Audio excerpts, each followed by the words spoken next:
Baiklah, selamat pagi, siang, sore, dan malam.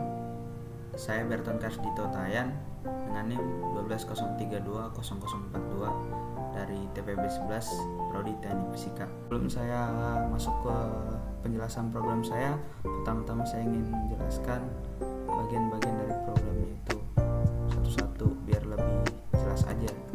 Oke, nih pertama ada output. Nah, output ini digunakan untuk kita ingin program itu mengoutputkan apa atau mengeluarkan apa untuk kita. Kayak kita memberitakan, misalnya kita ingin mengeluarkan dia untuk mengatakan halo itu. Nah, cara penulisan output ini adalah petik 2. Nah, jika tidak ada petik 2, misalnya nanti kita buat n, itu artinya dia akan mengoutputkan nilai n, nilai dari n. Tapi kalau kita ada petiknya, berarti nanti yang keluar adalah huruf n ini gitu. Terus kedua saya jelaskan mengenai declare. Nah, declare ini kita ingin variabel apa aja yang ingin kita programkan gitu. Misalnya kita ingin menggunakan variabel apa, misalnya a, b, atau n atau n, bebas variabel apa aja. Nah, di sini ada integer, real. Integer ini bilangan bulat, jadi kita bisa memasukkan angka ke variabel ini itu hanya bilangan bulat. Kalau real itu berarti dia akan bisa bilangan berkoma juga.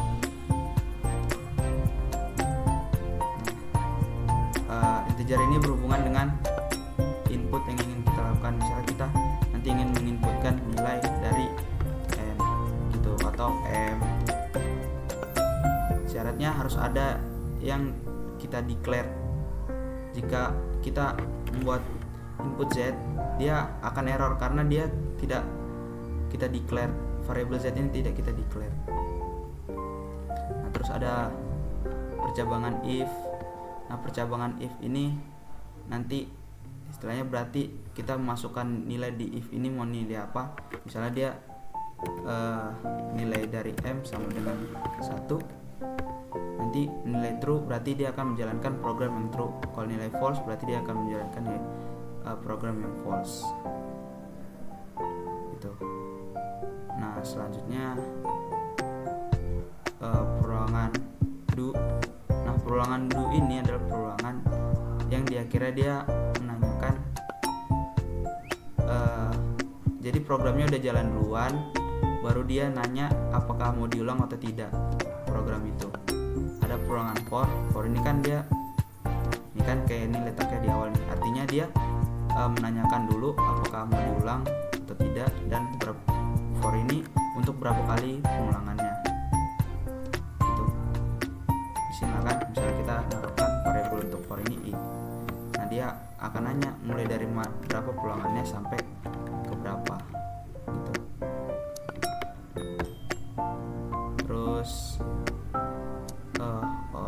Terus array. Nah, cara membuat array di logaritmatik ini, kita masukkan variabel apa aja yang kita jadikan dia array. Kita o, b. Nah, kita bisa di sini nih, kita cek array sini. Kita mau arraynya itu berapa? Oh ya, sebelum itu saya jelaskan array dulu. Array itu kita bisa menginputkan banyak data secara berurutan, atau dia akan menyimpan data secara berurutan. Jadi kayak mau arraynya 2 itu, nanti berarti kita bisa jadi program ini bisa menyimpan 2 data gitu, atau kita bisa menginputkan 2 data. Atau nanti bisa kita buat aja variabel, jadi kita bebas pilih untuk dia berapa data. Setelah itu selanjutnya ada assign. Ini untuk persamaan yang ingin kita lakukan. Biasanya nih untuk kita mengetik atau memprogramkan rumus yang ingin kita gunakan. Itu caranya, dan kita akan lanjut ke program yang saya buat. Di sini saya akan menjelaskan mengenai program yang saya buat di Flowgorithm, dan C++. Pertama-tama saya akan menjelaskan program yang saya buat di Flowgorithm. Nah, pertama saya membuat output, yaitu akan mengeluarkan nama saya, NIM, dan TPW saya, dan juga judul program yang saya buat, yaitu perhitungan kecepatan akhir dari GLB dan GLBB. Pertama saya integer U untuk variabelnya U agar bisa digunakan untuk perulangan ini. Nah, ini saya melakukan perulangan yang tepatnya adalah perulangan do, yang mana di akhir nanti akan ditanyakan apakah saya ingin mengulang perhitungan atau tidak. Nah, selanjutnya saya integer K, P, R, N, Q, I. Ini integer ini maksudnya bilangan bulat. Saya mendeclare integer karena variabel ini saya akan inputkan bilangan bulat, nilainya bilangan bulat. Nah, setelah itu akan keluar lagi output yang saya program. Outputnya itu menanyakan yang ingin kita cari, GLB atau GLBB. Nah, jika nanti GLBB kita akan mengetik angka 1, jika nanti GLBB kita akan mengetik angka 2. Nah, tadi kan saya sudah integer K. Variabel K nya ini berfungsi untuk di percabangan. Saya menginputkan K nilainya berapa. Jika nanti saya menginputkan K sama dengan 1, maka hasilnya true. True itu berarti nanti akan muncul untuk perhitungan GLBB. Jika false, dia maka akan ke sebelah kiri. Nah, dia akan masuk ke percabangan kedua, yaitu K sama dengan 2. Makanya nanti true akan menghasilkan tadi kalau ketik 2 kan dia akan perhitungan GLBB. Nah, tapi kalau kita menginputkan selain angka 1, angka 2, berarti kan dia false lagi nih. Berarti nanti dia error. Saya inputkan error, berarti dia error. Nah, tadi misalkan kita inputkan K sama dengan 2, maka kita akan mencari GLBB kan. Nah, ini saya membuat output lagi. Dia ini outputnya menanyakan apakah ingin menghitung banyak percobaan. Artinya kalau kita mau menghitung banyak percobaan, kita bakal bisa menginputkan beberapa percobaan yang kita inginkan. Misalnya nanti kita menginginkan 2 percobaan, berarti nanti kita bisa menginputkan 2 nilai atau 2 percobaan itu kan. Misalnya nanti GLB kan V1 ada V2 nya gitu. Nah, jika tidak, maka V nya atau nilai-nilai dari rumus GLBB tadi kita bisa hanya menginputkan 1 nilai saja. Nah, misalnya kita inginkan, kita bakal ketik 1. Di sini variabelnya saya buat R sama dengan 1, berarti nanti akan true. True akan mengerjakan yang menghitung banyak percobaan. Nah, di sini akan masuk. Saya di sini mendeclare itu real. Kenapa real? Biar nanti angkanya bisa berkoma. Ini untuk rata-rata sama sum, ini penjumlahan derivatif. Ini dia menanyakan berapa percobaan yang ingin kita lakukan. Nah, ini kita bebas mengetik berapa percobaan. Nah, ini dia array-nya. Ini array-nya saya menggunakan real biar bisa koma. Nah, ini ada persamaan dari sum T sama dengan 0. Nah, ini kenapa sama dengan 0 akan saya terangkan selanjutnya. Ini dia akan mengoutputkan berapa benda yang dipercepat atau diperlambat. Jika kita mau dia dipercepat, berarti nanti kita input ketik 1, jika diperlambat kita ketik 2. Nah, misalnya kita ingin bendanya itu sebenarnya mengalami percepatan, berarti Q1 kan. Artinya dia true di 1. True berarti masuk ke program yang sini. Nah, baiklah. Selanjutnya dia akan meminta input nilai V0.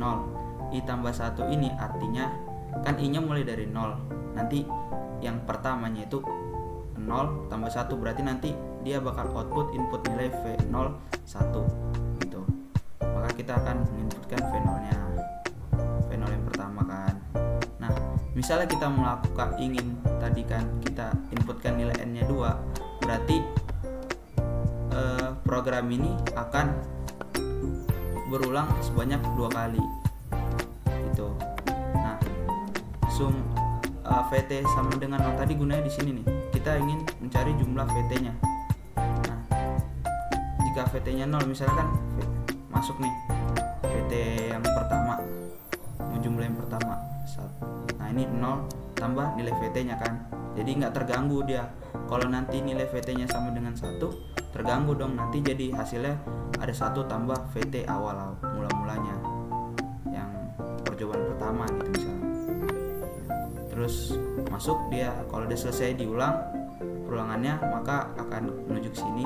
Di sini akan diulang lagi, makanya saya menaruh terus di perulangan yang ini kita membuat output nilai VT nya. Nah ini kata-kata penghias saja biar bagus. Ini tadi I tambah 1 udah paham kan, dari kan tadi ada I nya mulanya 0 biar jadi tambah 1. Nanti pulangan keduanya I nya 1, jadi maksudnya jadi 2 gitu, VT 2. Nah di sini rata-rata sama dengan penjumlahan jumlah VT tadi dibagi banyaknya data yang ingin kita coba n tadi kan. Nah nanti langsung terus outputnya keluar. Untuk program yang lain tidak jauh berbeda, caranya hanya mengubah variabel apa yang ingin dicari sama yang ingin diketahui saja. Baiklah, selanjutnya kita akan melihat bagian C++ nya.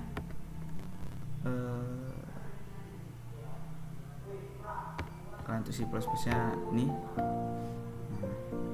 dia akan out dulu, output mengeluarkan nama saya, NIM tuh.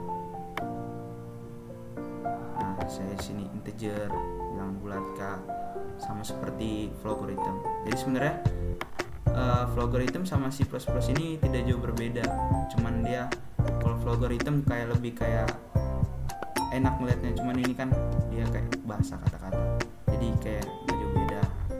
Nah ini dia percabangannya, nanti kita buat if misalnya k nya sama dengan 1 gitu, dari input yang kita lakukan nilai k nya berapa, terus ada if lagi.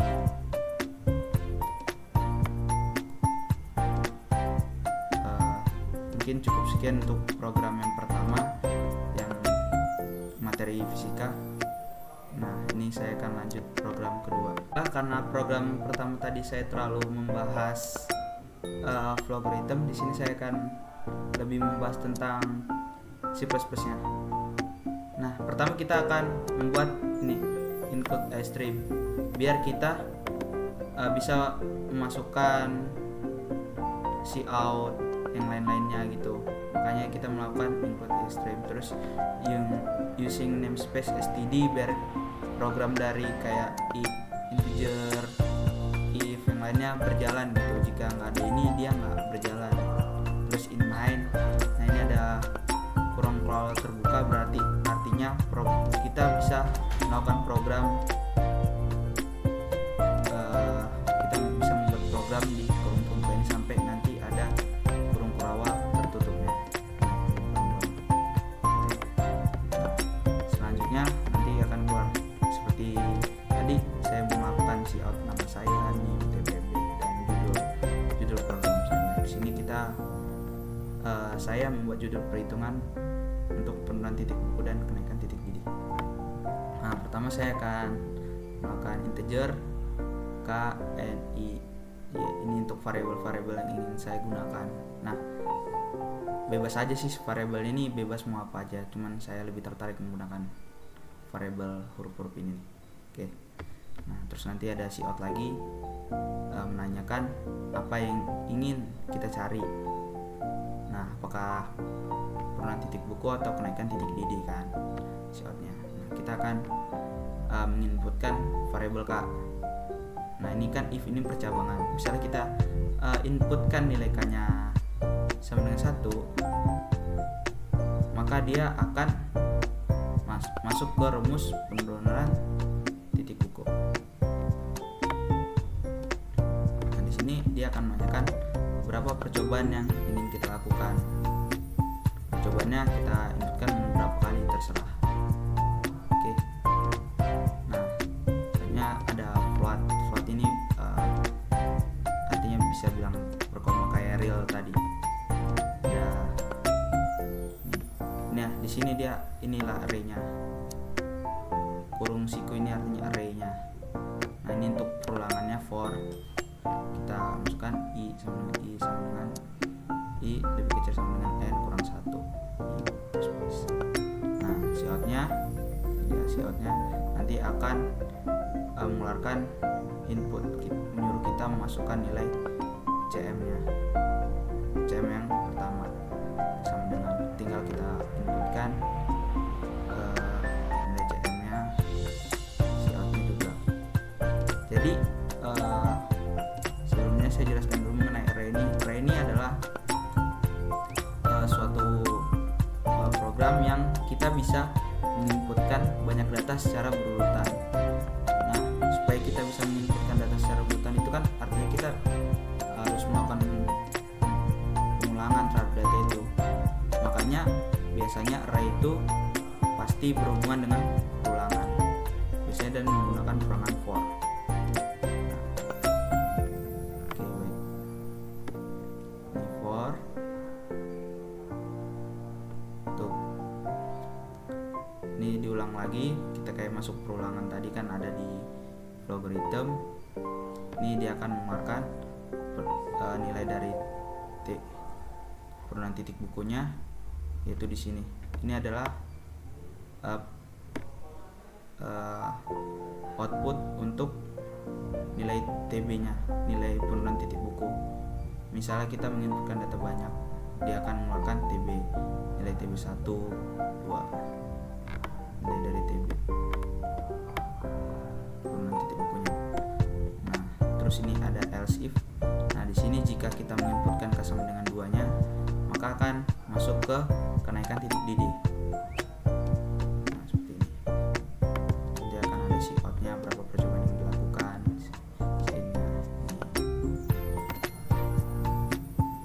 Baiklah, itu saja dari video saya yang untuk C++. Nah, kita lanjut logaritmnya. Nah, ini dia logaritmnya. Ini ada outputnya seperti yang pertama kan sudah saya jelaskan. Nah, nanti ada integer, kita declare integer nilai K, N, I, untuk variabel-variabel yang ingin kita gunakan. Nah, variabel K itu saya gunakan untuk menginputkan nilai K-nya untuk yang percabangan. Misalnya K sama dengan 1, berarti true kan, dia akan melakukan di sini. Nah, makanya di sini programnya saya untuk program perhitungan penurunan titik buku. Ya. Seperti yang saya jelaskan di awal. Nah, ini dia kalau misalnya false berarti dia masuk sini kan, K sama dengan 2. Nanti diseleksi lagi apakah benar atau tidak. Misalnya kita input berapa, angka berapa saja sebenarnya bisa. Jika nanti kita inputkan 2, maka di sini seleksi apakah benar atau tidak. Kalau misalnya benar, dia akan melakukan program yang di sini. Di sini ada output lagi kayak seperti yang saya jelaskan pertama. Singkat saja. Baiklah, sekian dari video saya. Kurang lebih saya mohon maaf bila ada perkataan saya yang salah. Saya minta maaf. Sekian dari saya, terima kasih.